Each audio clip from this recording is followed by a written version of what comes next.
بسم اللہ الرحمن الرحیم الصلاۃ والسلام علیک یا نبی اللہ وعلی آلک و اصحابک یا نبی اللہ صلی اللہ تعالی علیہ وآلہ وسلم۔ معزز سامعین و ناظرین حضرات، بے فضلی تبارک و تعالی ہم جو ہیں عوام الناس کے آنے والے سوالات یا پھر لوگ جس مسئلے کو لے کر پریشان ہوتے ہیں اس پر گفتگو کرتے ہیں، اور دین کی بات، مسلک کی بات اور اسی طریقے سے کوئی مسئلہ و مسائل کی بات عوام تک پہنچانے کی کوشش کرتے ہیں۔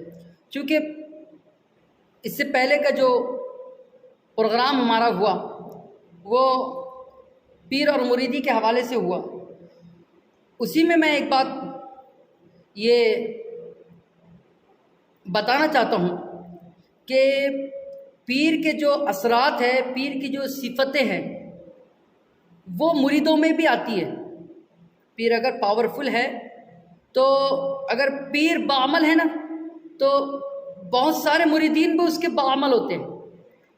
حضور مفتی اعظمین علیہ رحمت الرضوان کے اکثر مریدوں کو آپ دیکھیں، اکثر مریدوں کو دیکھیں، بے فضلی تبارک و تعالی بشرا ہے، نماز کے پابند ہے، مؤدب ہے۔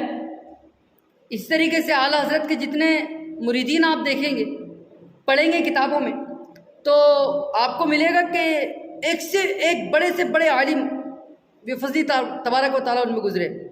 یعنی کہ پیر کی صفتیں، پیر کی عادتیں جو ہے نا مریدوں میں آتی ہیں۔ اب ہم یہ دیکھیں گے کہ مرید جس پیر سے بیعت ہوا ہے وہ پیر کیسا ہے۔ اگر وہ پیر متقی پرہیزگار ہیں تو اس کے مریدین بھی متقی اور پرہیزگار ہوں گے۔ وہ پیر میں اگر علم کی محبت ہے تو اس کے مریدین بھی جہاں بیٹھیں گے علم کی جستجو میں رہیں گے، کچھ نہ کچھ حاصل کر لیا جائے، کچھ نہ کچھ سیکھ لیا جائے۔ اگر پیر پیسوں کا لوبھی ہو، پیسوں کا لالچی ہو، آپ دیکھنا تو مریدین بھی جو ہیں تو پیسوں کے لالچی ملیں گے۔ کہاں سے پیسے نکالے جائے، کیسے پیسے نکالے جائے۔ پیر اگر زمینی کام کرنے میں دلچسپی رکھتا ہو تو اس کے مریدین بھی ویسے پائے جائیں گے کہ کبھی وہ مسجد بنا رہے ہوں گے، کبھی مدرسے بنا رہے ہوں گے، کبھی جو ہے تو جناب والا شادی ہال قوم کے لیے بنا رہے ہوں گے، یعنی ہر طرح کے زمینی اعتبار سے وہ کام کر رہے ہوں گے۔ اور اسی طریقے سے پیر اگر آپ دیکھیں خرافاتی ہو، فتین ہو، پیر فتنہ خور ہو، جہاں جا رہا ہو فتنہ ڈال رہا ہو، جہاں جا رہا ہو فتنہ ڈال رہا ہو، جہاں جا رہا ہو فتنہ ڈال رہا ہو، اس کے مریدین بھی ویسے ملیں گے آپ کو، بالکل ویسے ملیں گے۔ اگر پیر فتنہ خور ملا تو مریدین بھی فتنہ پھیلاتے ہوئے نظر آئیں گے۔ اب مجھے دیکھیں بہت سارے لوگ جو تو اس معاملے کو کہتے ہیں کہ صاحب کچھ بھی بات کہتے ہو یار، پیر مریدی کا معاملہ ہے، لوگ بڑے سوچ سمجھ کے پیر بناتے ہیں۔ میں نے کہا کچھ سمجھ کے نہیں بتاتے صاحب، جس کو جس چیز کا شوق رہتا ہے وہ ویسی پیر چنتا ہے۔ اگر کسی کو گانجے کا شوق ہے تو گنجیٹی پیر چنتا ہے۔ بہت سارے گنجیٹی مرید موجود ہیں۔ آپ نے کبھی درگاہوں کا دورہ نہیں کیا، دیکھا نہیں؟ کئی لوگ چلم پھونک رہے ہیں، گانجا پھونک رہے ہیں، بتائیں پیر مریدی چل رہی ہیں۔ بہت سارے پیر ناچنے والے ہیں تو مریدین بھی ناچ رہے ہیں۔ ایسا نہیں ہے، جس کو جس چیز کا شوق ہوتا ہے نا وہ اسی جستجو میں، اسی کی تلاش میں لگ جاتا ہے۔ ایسی جو ہے تو دور حاضر میں پیروں کو تو ایک سیلاب آیا ہوا ہے، اور لوگوں نے پیر کو کیا سمجھ رکھا اللہ جانے، بس سب کچھ وہ پیر کو سمجھ بیٹھے ہیں۔ اور یہی وجہ ہے کہ میں نے پچھلے ہی جو تو ویڈیو میں بتایا تھا، یہی وجہ ہے کہ پیر جو ہے آج مریدوں کی واہوائی کی وجہ سے زمین پر ان کا قدم نہیں ہے، وہ بڑے آسمانوں میں اڑ رہے ہیں۔ لیکن اکثر ایسے نہیں ہیں، بہت سارے لوگ تو الحمدللہ ایسے بھی پیر حضرات ہم نے دیکھے، الحمدللہ ایسے بھی دیکھے کہ جن کی راتیں عبادتوں میں گزر جاتی ہے۔ جی آج بھی ہے صاحب، راتیں عبادتوں میں گزر جاتی ہے، ان کو جو ہے تو دنیا سے کوئی غرض نہیں ہے نا۔ اور چلتے چلتے میں آپ کو یہ بھی بتا دوں کہ مقبول اور کامل پیر وہ ہے کہ مرید اس کی جستجو میں لگے رہے، مرید لوگ اس کی جستجو میں لگے رہے کہ وہ آئیں گے تو ہم ان کے ہاتھ پر توبہ کریں گے، وہ آئیں گے تو ہم ان کے ہاتھ پہ توبہ کر کے بیعت کریں گے، ان کے سلسلے میں داخل ہو جائے، وہ پیر کامل ہے۔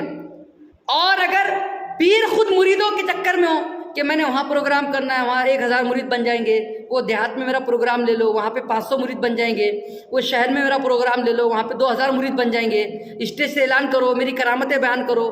تو یہ پیر ہی نقلی ہے. یہ صرف چاہ یہ رہا ہے، یہ پیر مریدی کے روحانیت کو سمجھے ہی نہیں ہے، پہنچے ہی نہیں ہے وہاں تک. یہ چاہ رہا ہے کہ میری فوج بنائی جائے، بڑی فوج بنائی جائے، نیٹ ورک بڑا ہو، بڑا نیٹ ورک ہو میرا، بڑا نام ہو میرا، ہر گاؤں دیہات میں میرا نام ہو، لوگ مجھے پہچانے ہیں، بھائی بہت بڑے پیر صاحب ہے نا. اور آتا جاتا کچھ نہیں، شریعت کی کوئی بات نہیں معلوم، صرف نام پر چل رہے. کچھ ایسے بھی پیر ہے جی. تو ایسے پیروں سے بچنے کی ہم کو بہت ضرورت ہے. اور میں آپ کو ایک بات بتا دوں میرے بھائی، جتنی ہم پیروں کی عزت کرتے ہیں نا، ہم اپنے پیروں کی عزت کرتے ہیں نا، ہر کوئی کرتا ہے، کریے، میں یہ نہیں کہہ رہا ہوں نہ کریے، میں انکار نہیں کر رہا ہوں، منکر نہیں ہوں، لیکن میں کہتا ہوں کہ پیر سے زیادہ اپنے امام کی عزت کیجئے. ہاں، سال میں 1 مرتبہ تاریخ دیتا ہے پیر، اور وہ بھی 10-15 منٹ آپ کے پاس بیٹھتا ہے، وہ بھی دین کی باتیں نہیں بتاتا ہے، وہ پوچھتا ہے یہاں پہ میرے ماننے والے کتنے ہیں، ہاں پیسے والی کتنی پارٹیاں ہے، کون امیر ہے کون غریب ہے، کس کے گھر رکنا ہے کس کے گھر کھانا ہے، ناشتے کا لفافہ کتنا ملے گا، کھانے کا لفافہ کتنا ملے گا، آرام کرنے کا لفافہ کتنا ملے گا، قیلولہ کرنے کا لفافہ کتنا ملے گا.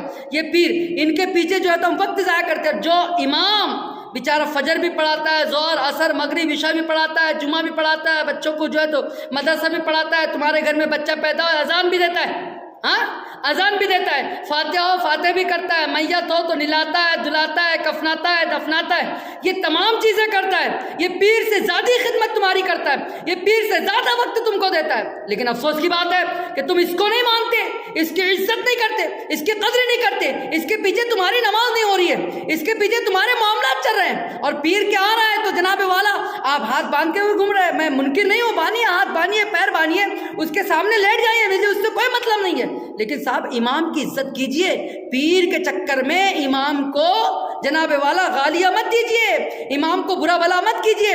اس لیے کہ پیر تمہارا اگر رہبر ہے، اگر جناب والا شریعت مطالعہ پہ چلنے والا ہے، تو اس کی سب سے پہلے تعلیم یہ ہونا چاہیے کہ آپ اپنے ماں باپ کی قدر کریں، اپنے امام کی قدر کریں. جو امام کی قدر نہیں کرتا وہ پیر کی کیا قدر کرے گا؟ لہٰذا اصلی پیر وہی ہوتا ہے جو اماموں کی قدر کرنا سکھاتا ہے، والدین کی قدر کرنا سکھاتا ہے، قرآن کی تعلیم دینا سکھاتا ہے، اور بستیوں میں محبت کے ساتھ رہنے کا ہنر دیتا ہے. اور جب وہ بستیوں میں آتا ہے، شہر میں آتا ہے، گاؤں میں آتا ہے، کسی علاقے میں آتا ہے، وہاں اگر خرافات ہو رہے ہو تو اس کے آنے سے وہ خرافات ختم ہو جائے. وہ پیر کامل پیر ہے.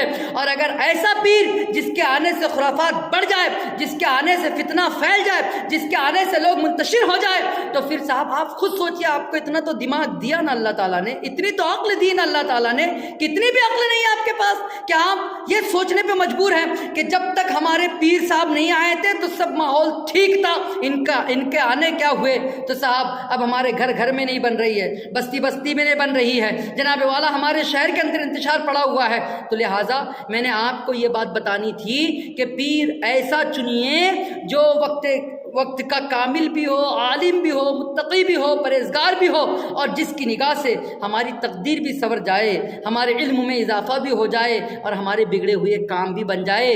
نام کے لیے پیر مت بنائیے، اس لیے کہ یہ نام یہی تک رہ جائے گا، اور کام کے لیے پیر بنائیے، اس لیے کہ کام قبر میں بھی آنا ہے، حشر میں بھی آنا ہے. اللہ تعالی ہمیں پیر صراط مستقیم پر چلنے والا عطا فرمائے. اللہ تبارک و تعالی ہمیں ہمارے پیر کے صدقے و طفیل میں شریعت مطالعہ پر رہ کر مسلک اعلیٰ حضرت کا کام کرنے کی توفیق خیر عطا